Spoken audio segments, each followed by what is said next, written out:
Okay, today we're going to talk about a persuasive technique called pathos. So, pathos is an, a tool that is used in argumentative writing, in argumentative speech, that is a persuasive tool to get an audience, however large it may be, to go along with what you're trying to convey to them. So, like I said, pathos is a persuasive technique, and the biggest thing that comes along with pathos, the biggest point, is that it appeals to the audience's emotion specifically. So, the goal when using pathos in speech or in writing is to get at the emotion of whoever you are trying to persuade. So, a lot of times you see this used a lot in movies, in debates, political debates.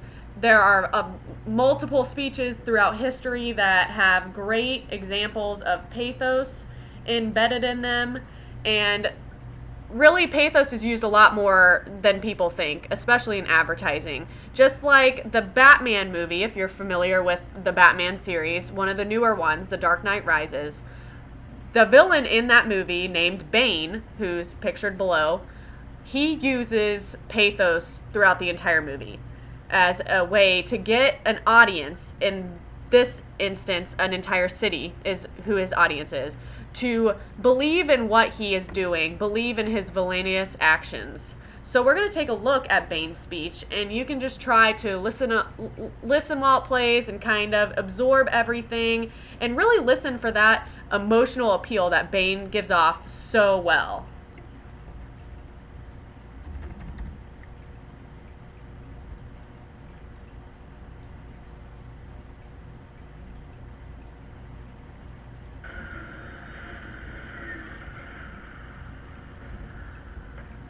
Behind you stands a symbol of oppression.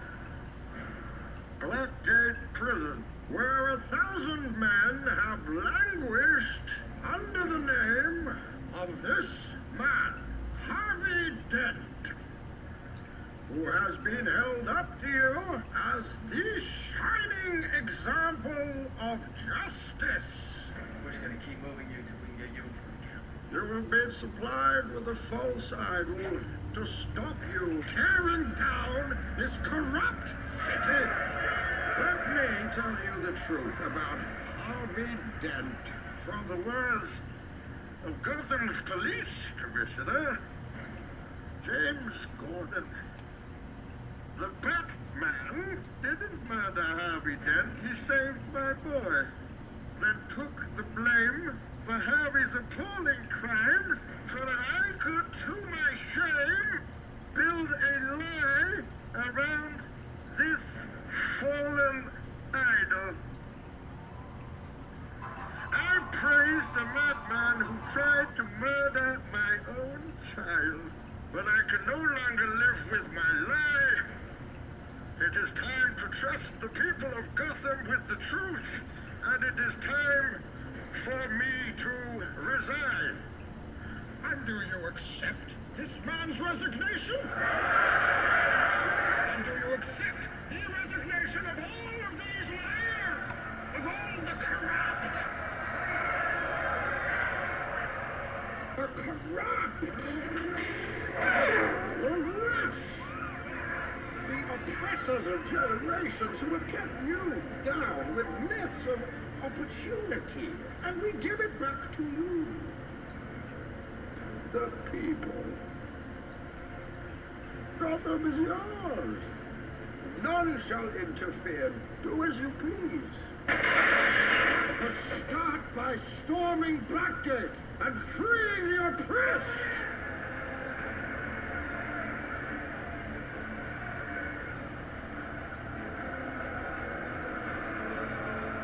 Step forward those who would serve, for an army will be raised. The powerful will be ripped from their decadent nests and cast out into the cold world that we know and endure.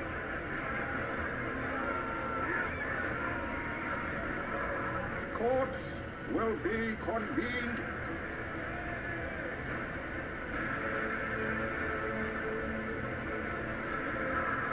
Spoils will be enjoyed. Blood will be shed. The police will survive as they learn to serve true justice. This great city, it will endure. Gotham will survive.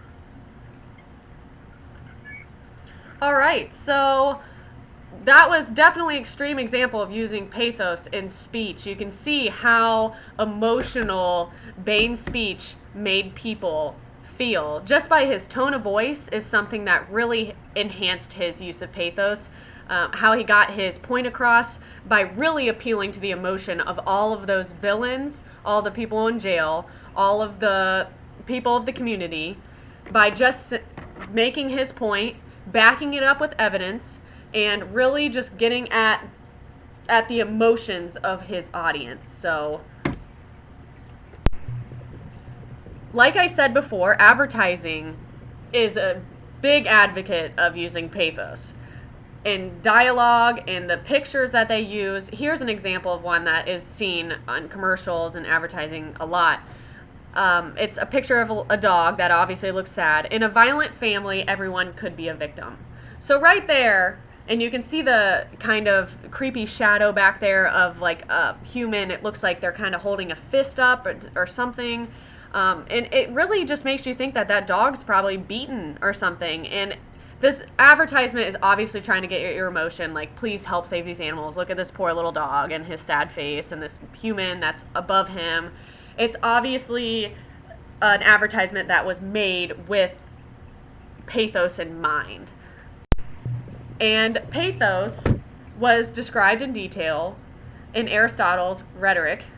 Aristotle, Greek philosopher, he divided the means of persuasive appeals into three categories: ethos, pathos, and logos, which ethos and logos are persuasive techniques that we are going to talk about another day. But just so you know the background of where these persuasive techniques came from, Aristotle is the man. So here's a written example of pathos. They've worked against everything we've worked so hard to build, and they don't care who gets hurt in the process. Make no mistake, they're the enemy, and they won't stop until we're all destroyed.